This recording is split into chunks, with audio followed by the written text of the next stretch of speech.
And Heidi, how do you sort of feel about having to give other prospective authors advice? So does that sit okay with you, or do you worry about sort of having loads more people coming? Well, I like to do it because I think a lot of people have misconceptions about how hard it is to write romantic fiction, and it's actually quite rewarding to sort of say to people, this is actually a really hard thing to do. Right. I worked 20 years as a journalist before I attempted to write romance. Okay. And I suddenly realised that it was a whole different ballgame, you know.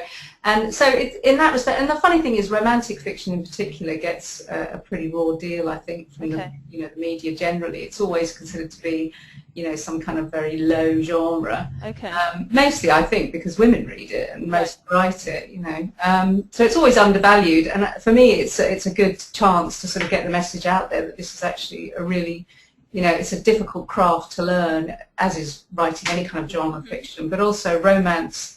You know, and it's not, that question is sort of coached at what, you know, it's like teaching your competitors, but in a way it's not, because actually it's such a hard thing to get published in.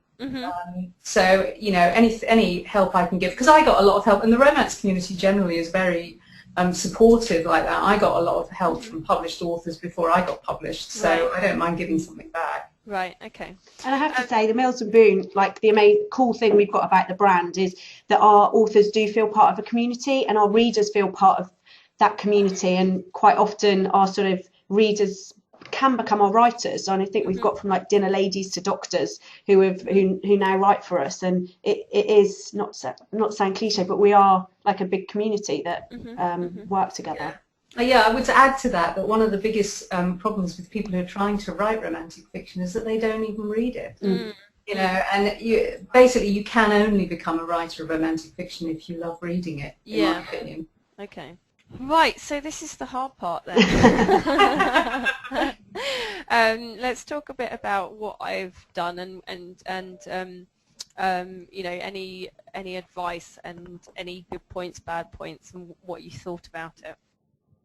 Okay, well, shall I kick off? Yeah. First of all, well, I'll start with the synopsis, which you've made a classic mistake with the synopsis to start with, is that it's a description of the plot, not a description of the characters and what we call their conflict. Now, there's two types of conflict. You have internal conflict, which is the thing that's pulling them apart internally, if you like, in their psyche, the things that stop them making a relationship work. And then the external conflict, and you've got a huge amount of external conflict in this synopsis, you know, like the previous boyfriend that she's hooked up with, her relationships with her friends, the thing about the guy who she gets off with in the end. You know, there's no characterization here, and there's no character development. Now that might just be a problem with the synopsis itself, and it's a very common mistake that people make when they write synopsis. So what should you start with when you do a synopsis? How should you? Well, I mean, you've got some interesting elements to your story, definitely. You know, the idea based on a true story. Is it? that can be a problem right there then, because you know, you need to develop your characters from the ground up. You need to give them layers. You need to give them, and sometimes it's very difficult to do that if you're using real people. Because you don't necessarily have an insight into their psyche, whereas with your characters you will have, because you're basically inventing them yourself. So that might be one of the problems, because the other thing is, I think you need to look a little bit about where you're targeting this manuscript, because at the moment it reads more like chick lit to me than sort of a romantic fiction in the sort of truest sense. So what's the difference? What's the distinction? Well, I mean, you know, all genres of romantic fiction kind of interlock, interchange, you know, and they kind of bleed over into each other. But the thing about chick lit is it's very female-centric, and it's usually about a woman's journey, pretty much. You know, it's often the woman's journey alone, whereas a relationship in a romance is between the two characters. So you need to develop the male and the female character, and they need to grow and change during the course of your story, because although you want the happy ever after at the end, which is like the payoff, say like in a crime fiction novel, you will find out who committed the crime usually, that's the payoff, but it's the story of the novel, the thing that draws your readers in, is the story of the relationship. And for that to work, you have to have two engaging characters that your readers will, Okay. especially your heroine, will identify with. I mean, for example, your heroine, has a lot of faults. Yeah. Probably, she's very fickle. She's very, but you don't. I mean, that's absolutely fine. You can have, you don't want your characters to be perfect. You want them to have flaws like any human being. Yeah. But you've got to explain where those flaws come from and why. I mean, we don't get any explanation as to why she can't stay in a relationship, except that she seems to get a little bit bored with them. Okay. Which doesn't make her very sympathetic. Okay. Okay. All right. And so would you say then, if it was to be a romance, like when my male character disappears, I would have to follow on with his story and what was actually happening? Well, the other thing is, at the moment, the way the story is structured is that all his conflicts are basically resolved without the heroine there. Right. He goes away and he disappears and he doesn't tell her why, which he sort of suggests, well, why does she even love him if he's not even communicating with her? Or, I mean, I know that's a sort of stall for hero character that he sometimes won't communicate, but, you've got to create a situation where they are bringing these conflicts to the fore and actually challenging them within the relationship. Else the reader's not going to be convinced that they've even fallen in love. Okay. And then he comes back and all these conflicts have been resolved. It's kind of like a Greek tragedy, where he's gone off and sort of like, killed the king or whatever, and then come back and it's all, Okay. So there's no progression there in their relationship. There's nothing happening that's actually making them grow and change. Okay. And I think, so just to add to Heidi's point, like the action happening on the page rather than off is the key bit. Yeah. I'm never a big fan of synopses. I go straight into the chapter and want to read what your writing's like. But the big thing in the synopsis is, gosh, they're like thousands of miles apart for most of the book. It's like, I don't know, if Mr. Darcy went to a different county and stayed there, you need them to be on the screen together. Okay. I mean, I think, to be fair to you, synopses are incredibly hard to write, and whenever I write them, the finished book is usually completely different. Right. Synopsis anyway, so don't worry. I wouldn't worry too much about it at this stage, but you do need to look at the way the story arc is going, the way the character arc is going, the way in which what their conflicts are and how they're developed and how they're resolved. Okay. So, So, and it can't just be about her and what's going on in her life. It has to be about. Well, no, I mean, you can have romances where, it is, you have sometimes first-person books in Mills Boon where it's all written from the female point of view. I mean, that doesn't happen very often, and it's a very challenging thing to do, to be honest, because, obviously you haven't got the hero's point of view in there. That's absolutely fine, but we need to see as readers how these things are affecting him. And as Kim says, it's really important to get that action in the book as opposed to, thousands of miles away in Sri Lanka. Yeah. Okay. I did actually consider doing it from the first person, but then from what I could see, it wasn't a very common way of writing it. So I actually started out doing it in first person, and then. Yeah, I mean, I think that would be a very big challenge for a first book, to be honest. Right. Especially a first published book. But but there are ones that have been done brilliantly. I know Fiona Harper did one. What was it? Swept Off Her Stilettos, which I love. Yeah, right. And Liz Fielding's Don't give yourself too many challenges with your first book, I'd say. Okay, all right. And obviously, I mean, I sort of did a first chapter and trying to get a sort of hint of the appeal of this guy on the stage, but obviously it didn't get to the point of writing any sex scenes. So importantly, how does one go about that without it sort of ending up sounding really terrible and being up for an award for the worst ever sex scene? Because that is sort of very tricky. I think, sex in context, really. I mean, that's the important thing. This is part of the character development, part of the relationship. I mean, I once went to a talk where the author, and I thought brilliantly, said they're action scenes. It's like an action scene in a thriller. You don't want them to just be there. Kind of, you want something to actually be happening between the characters. The thing about sex is it's an incredibly intimate thing. So, if it's, say, their first sexual encounter, there'll be lots of things they don't know about each other that may be revealed. I'm talking about, in their personalities, not in their kind of, before they look like naked. Not their physical. Yeah. I mean, it can be particularly tender, it can be particularly erotic, it can be whatever, but you need to make it work within the context of those characters and their relationship and how it's developing. Okay.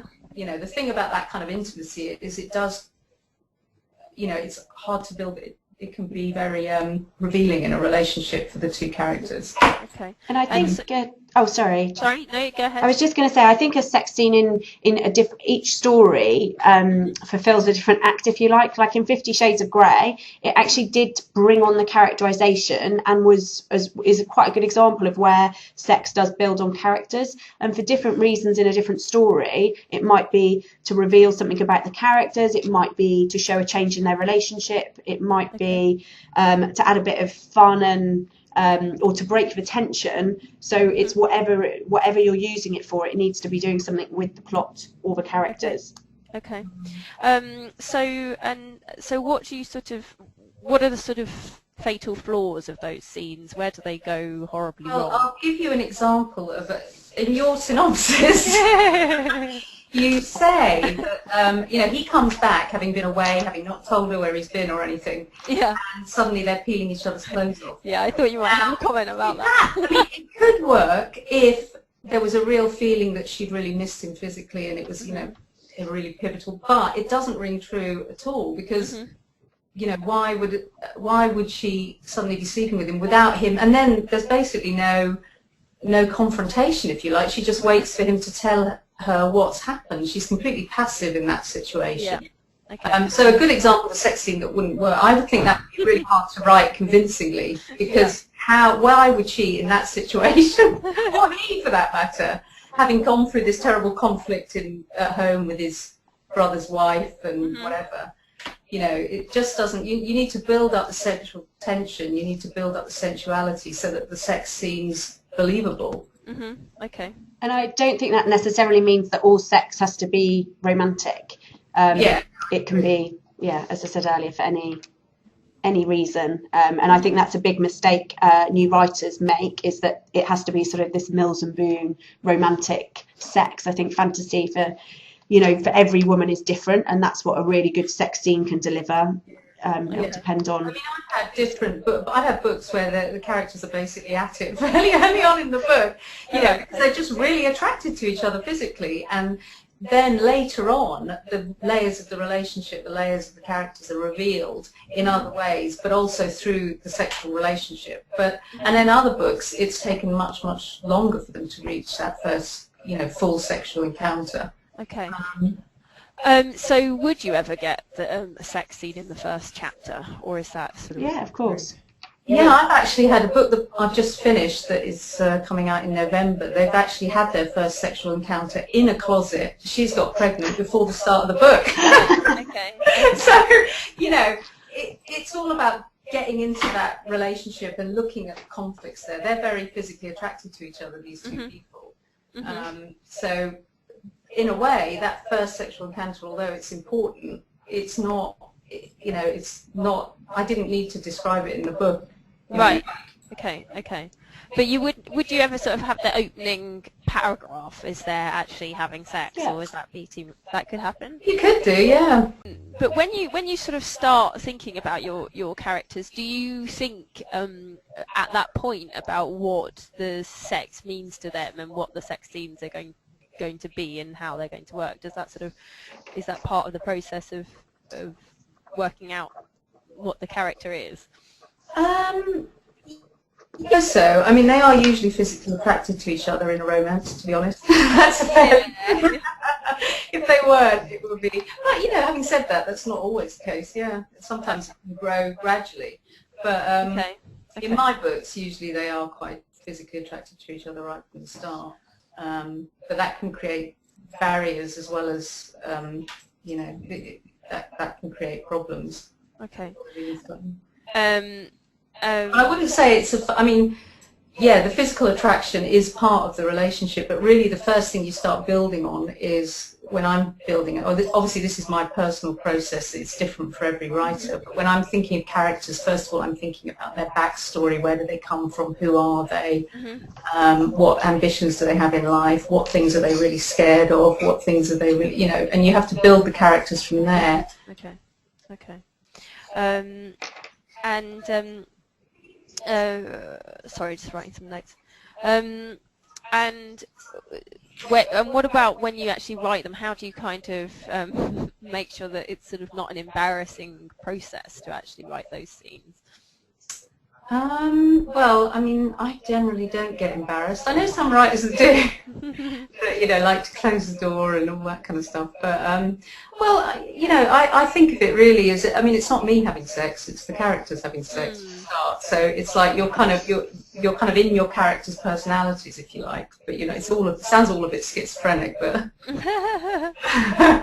but so you know, it's a fictional universe, and you're basically taking them through the process, you know, as an author, but they're kind of, it's like you're observing the interaction. I don't know how to describe it really without sounding like a nutter.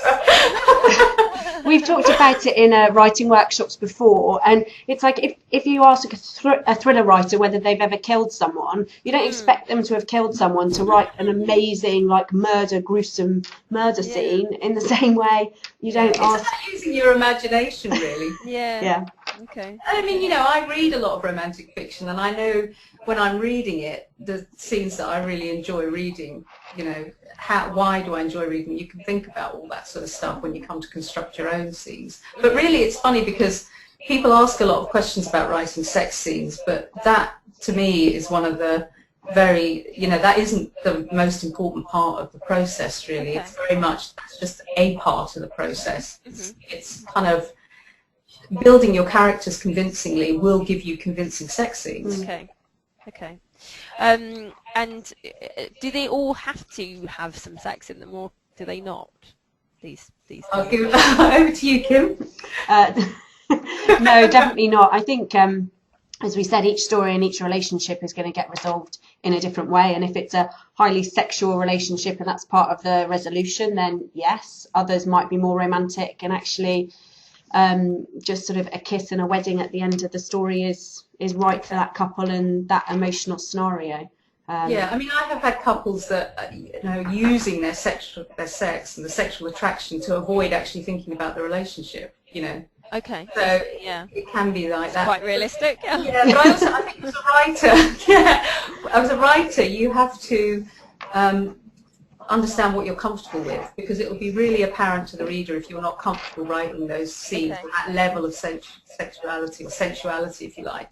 So if you're not comfortable with that and you feel embarrassed, then you should look at books that have less, you know, high sexual content. Yeah. Okay. And Jasmine, the point you just made there about God, that's quite realistic. You know, it's mainly we have women that write these stories, and I think that's exactly it. It's a relation, you know, we take inspiration from conversations overheard or conversations had with girlfriends, and those emotions that us as women have found in different relationships or different experiences are actually quite universal and unique, and it's showcasing those in different and exciting ways. And sometimes that might be funny, sometimes it might be emotional, sometimes it might be highly erotic. It depends what story and what those characters are about, but it's that realism of emotion, whether that's sexual emotion or tender emotion that we feel, is I think what readers come back for time and time again, and what amazing writers like Heidi manage to do in unique and cool ways, whether that's really hot stuff or really emotional stuff. And I found both in Heidi's different ones of Heidi's books, I can be laughing out loud at one moment and, you know, have a little tear in my eye the next. Oh, good. It's a Heidi loving. I like it. I mean, if you sort of had a writer who had come, imagine I was one of your prospective writers doing one of these hangouts, would you see me again, or would that be it? Is it game over for me? Well, I like the picture of the hula hoops. So you're cool to hang out with. For me as an editor, I would need to see a bit more that was unique in your writing. I think you had some really cool characters. I like the contemporary setting, so I feel like it's nice that you've clearly sort of written about things you know about. And actually, when you said at the beginning, or actually they are people I know, I would say, well, you need to now go and write a sort of fictional story. But you can write, it's pacey, it's evocative. When you read like about the clammy liquid hanging down the slimy walls, I'm like, oh gosh, we've all been in a club like that. So there's definitely sparks of cool creativity in your writing. Is it right for a romance imprint right now? No, because we've got massively talented writers, but there's, you can write, and what I'd like to see is you go and write a story now and go and lose yourself in the characters. Okay. Heidi, what about you as a writer? Yeah, I mean, I would say, having read your first chapter, I think you've made a couple of classic mistakes when it comes to writing craft, which basically has to be learned. It's a craft that you have to learn, and genre fiction is particularly hard because the writer is almost, while you want to have a strong voice, an individual voice, you at the same time want to be invisible to the reader in the sense that they're so engrossed in the story that they don't think that somebody's sitting there and writing it. And one of the classic mistakes you've made is you've done a lot of telling instead of showing, which means instead of immersing your reader into your heroine's point of view, you have her actually listing information about her relationships and her, she talks about her friendship with her friend as being, I think, she had a way of chiding her, which that would work, but it would be better to see that in the conversation that they have and let the reader actually get involved in the story so that they're learning these things about these characters through interacting, for watching them interact. You see what I mean? Yeah. And you don't want, like, it. What I've written maybe is like one of those really annoying first pilot programs. You've done that classic thing that I think is particularly journalistic, actually, which I was doing as well when I first started. Was you're used to reporting things, so you're telling the reader what's going on, as opposed to showing them. And an example of that is that you don't use the five senses very much. You just talk about what your heroine is seeing. You don't get an idea of the smell in that club, or the touch sensation, or any of the sort of, or even, you can taste kind of clamminess. Do you know what I mean? You don't necessarily want to be using all the senses all the time, but you want to think about actually yourself as that woman in that club seeing this amazing looking guy. And it feels like she's stepped back a bit from the experience when she says things like, she liked double bass players. I mean, that doesn't make him an individual. Do you see what I mean? Right. I kind of like making assumptions about her as a character without actually drawing her into that relationship with this guy on stage. Right, okay. So also I sort of struggled with tense. I don't know if you could see that. Yeah, but, you write it, you want to write, I think, really in, now what is it, third person present.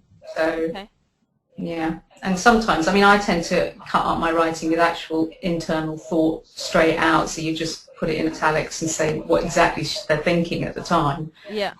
But generally it's sort of third person. Well, you can do a first person narrative, but as I said, that's quite challenging. Yeah. And I think as well, for it's about capturing the characters and the emotion on the page. An editor, we've got a highly trained team of editors here who help with that stuff, and then the copy editors, it's about getting the story. I'd really focus on getting the story, and as Heidi said, that immediacy of I should be sort of getting to know that heroine, feel as though I've stepped into her shoes. She's walked into that club. I want to be looking at that man through her eyes and feeling everything she's feeling from the get-go, and that's the barrier that is so hard to sort of get over. And where you're stumbling. The first line we get, there was nothing she hated more than having to go to see a friend's band play. Why don't you actually have her thinking to herself, bloody Mark, I can't bear it being, that feeling. Okay, I see. And how she'd say it to a friend, like you'd ring up your friend and would go, oh my God, I'm stuck on the bloody train again, going to so-and-so's band. Yeah, okay. So, and did enough happen in that first scene, or would more need to happen in the first opening chapter? I think it's not, I mean, it's good to start your story on a point of action, but that can be internal action in a sense, like, an internal conflict that is being revealed. I think you maybe start the story in the wrong place. I would have suggested that if I was approaching this story, I would either have started with her in bed with Henry, kind of thinking, oh, I don't want him to touch me, and then suddenly thinking, what am I doing in this relationship? Yeah, okay. But as Henry's not the hero, if it was a sort of straight contemporary romance, I would start literally when she sees him on the stage. Okay. Okay. So all this preamble with her friend Kate and her, and the other thing is, of course, that you've got quite a lot of information about Henry there, and yet he doesn't seem to. From the synopsis, I can't actually tell whether he appears in the book. Right. Okay. So if there's going to be a conflict there with Henry that she has to resolve, I would certainly have the two of them in the story. Okay. Okay. When I started writing a different first chapter first of all, but I hadn't really thought about what the story was yet, and that actually started with her sort of pushing Henry out of the door after. And do you know what? I'd love to see that, because I think write with your instincts, and you're a journalist. Send that over. We'd have a look at that. I mean, it depends what kind of writer you are. If you're a plotter, and you know, there's all different variations of this, but I tend to be like very much a pantser, so I'll start with an opening idea, an opening scene, and then I'll just go from there, and I'll think to myself, well, why are these people here? What are they doing? And you know, develop the story from there and write it through. And I do end up having to cut an awful lot usually. Yeah. There's a lot of unnecessary crap in there, but you know, other people plot very carefully and look at turning points and you know, story arcs, and it really depends what your instinct is as a writer. Okay. Okay, all really interesting stuff. Thanks, guys. I think I've probably got enough there to go on, but I mean, there may be sort of follow-up questions which I'll just email over to Anne as I'm writing it up, but that's really useful. Thanks. And I will send over that first. It was only 200, oh, it might have been 400 words or something. I sort of stopped at that point and thought, yeah, I actually need a story. Go on, I'd love to see it. But yeah, I'll send it over. Cool. Thanks very much, guys. Thank you. Thanks for hanging out. Thanks. Bye.